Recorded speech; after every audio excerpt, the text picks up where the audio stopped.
Get your mattresses ready. Welcome to Community News. My name is Paul. My name is Sasha. Hello there, Sasha. How are you today? I'm good. I'm worried. Are we having mattress races now in Townport? Before I even ask about mattress races, I just needed to follow up and find out how your Mother's Day was, because everyone has written in and called in and texted and faxed and sent smoke signals about your rant about Mother's Day. So everybody would like to know if it was delightful, if it was not delightful. How was it? Well, I do have to say, I got a kick out of that. Our listeners, some of them very much agreed with my rant about you should be a mother of humans. Like, people were writing in saying they agreed with that. They also liked Happy fucking Mother's Day. And a few of them wrote me that they wished that they could actually say that to their mom and that their mom would laugh, but that she wouldn't. So my Mother's Day was fine. I purposely stay away from social media so I don't have to read all the stuff. Not just those, but the overly sentimental, like everyone who had the best. Oh my God, it is so ridiculous. I didn't mean to cut you off, but I have to, because it is so ludicrous and ridiculous. I cannot read everybody's ode to their perfect mothers, besides the fact of the rant that I went on about the people who feel left out and they should be rewarded on Mother's Day because they planted 2 seeds in kindergarten. They put 2 seeds in some soil in kindergarten and they nurtured 2 seeds, and now they forever need to be celebrated for Mother's Day. So I avoid social media. That helps. And then I have very low expectations. I tell myself, my kids love me, even if they're not the type that are going to buy me a present, or even if they don't write me a card, I know they love me. And then I was happily surprised. They both wrote me a beautiful card, very thoughtful. Oh, that's so nice. Yeah, Sasha had a nice Mother's Day after all that ranting and carrying on last week. Well, I wasn't ranting about my family. Like, I was ranting about all the other people. And one son brought me an orchid, and they got me earbuds, which I really need to deal with all that noise. But they wrote very sweet things. And that, I said to them, that's what matters to me the most. Like, to know that they feel like that, to say, like, Mom, you always have my back, and I don't know what I would do without you. Things like that. That is delightful. Yes. So I am happy to hear that. Happy fucking Mother's Day, Sasha. I'm glad it went well. Happy fucking Mother's Day to you too, Paul, because as I said, you should be celebrated too. And you were a stay-at-home dad for many years, so that means actually you should be celebrated. I still am a stay-at-home dad with 2 kids out of the house at this point. How dare you say I'm not? No, you still should be celebrated. Now, I did see today on the Townport front porch page, I did see someone say, is it rude for a father to wear a Father's Day shirt on Mother's Day? I guess this was posted yesterday. And then people said, what do you mean a Father's Day shirt? And she said, my husband wore a shirt all day that said, best dad ever. And should I be upset? And all these people were writing, narcissist, what a dick. It's kind of an asshole, dick move. And it's like, some wrote, I'm assuming he's joking. Like, maybe be happy your husband has a sense of humor. But there was a whole 75 responses back and forth debate about whether it's rude or not for the father on that day to wear a best dad ever shirt. Oh, my God. This is why I hate this town. Thank you for reminding me every second of the day, because if I ran into one of those people, I would actually run into one of those people with my car. That's exactly what would happen. Well, and what's been big lately is people post anonymously. So the person who posted it's anonymous, but the 75 responses, just like in that blowjob poll that we revealed of love it, hate it, or tolerate it, those people's names are all attached. So right. That was a wonderful poll, and I made lots of friends that to this day that I still have from this poll. I am going to be avoiding everyone. Anyone who even responded to it is a moron. That someone felt the need to post it, like that they're not sure. Like, if it bothers you, it bothers you. What do you care if it would bother 75 other yentas on the internet? Like, exactly. You think it's rude? It's rude. I don't know. I can't even imagine what they're going to do, because coming up in 2 weeks, Memorial Day, don't forget, big town activities, everything going on all over our website. You'll find what's going on in town, and I'm sure I will be wearing a best dad ever shirt on Memorial Day, and someone will say something about it. Well, I was going to say, how was your ex-wife's Mother's Day? I hope you made it special since she gave you those children. Yes, I made it very special. I went out and played golf in the morning and gave her 4.5 hours without me whining about something.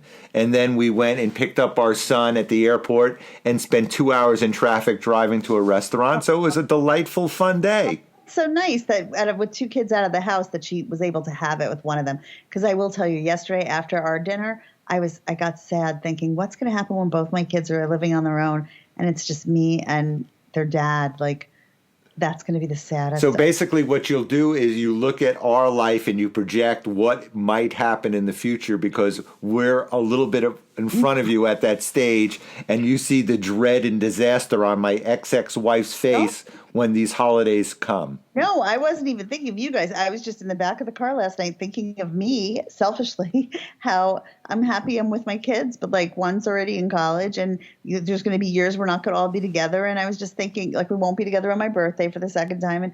And I wasn't with his birthday. And I was just thinking how sad it makes me. Oh, another fun, happy. You know what? We're going to spice this one up right now. I'm saying the fact that you guys had your son flew in for that gives me hope that it's like, it doesn't mean that there'll be none. It just means it'll be what, if your schedules align. Now, I want to talk about these mattresses. Are you saying that they're having a big mattress sale for Memorial Day? No, that is not what I'm saying. What I'm saying is that the local Girl Scout troop, I can't even speak anymore, is hosting an event to bring your mattress and box spring so it can be recycled to other type of materials. It's a nice thing, isn't that? Just one thing, your mattress needs to be dry and unsoiled. So please, no soiled mattresses. Oh my gosh, there's so much wrong with this situation. I only brought it up because I knew it would disgust you to no end. First of all, I never buy soft goods used. I don't mind. I'll buy a piece of wood or wooden furniture used. Never soft goods. That means no couches, no futons, certainly no mattresses or box springs. Right. Mites. Every single one of us, no matter how clean we are, our beds and mattresses and pillows are filled with mites and other disgusting little bugs. There's no way. It's gross enough to think that there's my own bugs in these beds. I don't want other people's bugs. What? Right. That's so gross. And then when you're saying only unsoiled, okay, people are going to try to just get rid of their old shit because they just want it out of the house. So that means now the Girl Scouts are going to have to look through them, and 50% of them are going to have soiled, and they're going to have to get into altercations with adults about soiled mattresses. It just seems wholly inappropriate. Look at how this event, which was going to be good for the community, has now been tarnished by you.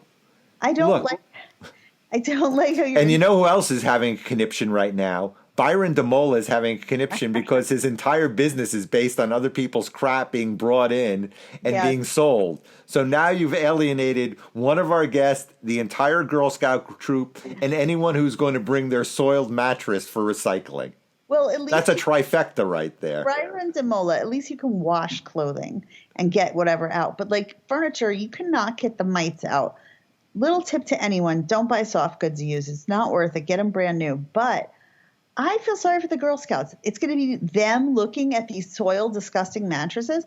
I don't know about you, Paul, but we buy new mattresses, and we're all well past the age to be having accidents in the bed. I don't have small children. Somehow, within a year, when I go to change the sheets, there are what you would call soiled spots. My God. There just are. There's like rings that are a little darker than the rest. And I don't know if it's from perspiration, or sweat. I don't know if the dog peed, but they certainly don't stay looking new. Do yours? I don't know. I don't look at my mattress. I haven't changed the sheets since we bought the mattress. It's 10 years. I keep the sheets on so I don't have to see what it looks like. You're a big cleaner, so you must change the sheets and see the mattress pads, Yes. I'm just saying, like, I thought when my kids were little, okay, they have a little accident here and there, but my kids are older now. I mean, we don't have one perfect mattress, even though no one's peeing in the bed. So I don't think the Girl Scouts are going to have much luck with this. Also, I don't want the poor, sweet little Girl Scouts put in the position of having to argue with adults about if the thing is soiled or not. That shouldn't be their job. Well, anyway, so the event is happening this Saturday. If you want your mattress recycled, if you want to fight with some Girl Scouts, and I'm sure Sasha might even be there to defend them and be the arbiter of what's soiled and unsoiled and can be taken, come down to the burnt out field from 9 until 4, mattress recycling, box spring recycling all day long. It sounds so gross. I will be the Sally Field of the Girl Scouts. I will go down there like unionized Norma Ray, and protect those poor Girl Scouts because that should not be their job. I'm sorry. Like, hopefully their moms or dads are going to speak to the people. Can you imagine what kind of disgusting things people are going to bring there? Ugh. I'm glad they're happy we reported on that. Finally, just want to let everybody know we are going on a big secret trip. 2 weeks from now, Sasha and I will reunite. I'll be wearing 3 masks. I have been vaccinated 15 times. I think I'm ready to do this. And we're going to reunite on a big trip for a live broadcast. We're going to leave the state for a live broadcast. And the federal government has also said that COVID's over. They finally pronounced it. I understand. I understand that they've said it, but I know who I'm dealing with. So I just have to make a chance. I was like hiding in the house the whole time, and I was not out there. A month ago, you were sniffling and coughing, and I caught something over the airwaves from you. No, I mean, I had some kind of cold, but right, exactly. I'm not one of these people who's been out there inviting COVID into my life. Well, I feel like, in fact, I have to learn how to re-socialize because I'm in the COVID. I got too affected, like all those articles say, about the isolation of COVID. I feel as if I can only do a few things a week, whereas I used to be able to have many social activities. Now I need a lot of downtime in between, and I hate it. Well, we'll be re-socializing together in 2 weeks. We're going to do a live broadcast for everybody to hear. Don't forget Box Spring mattresses. I'm glad everybody's Mother's Day went well. Memorial Day in 2 weeks. And that wraps up this episode of Community News. And as always, my name is Paul. As always, my name is Sasha. And we love you, community. And I'll talk to you next week. I hope I will see you next Tuesday, Paul. Take care. Bye. Bye. I like to have the goodbye-a-thon. Bye. Bye-bye. I'll let you in. Bye.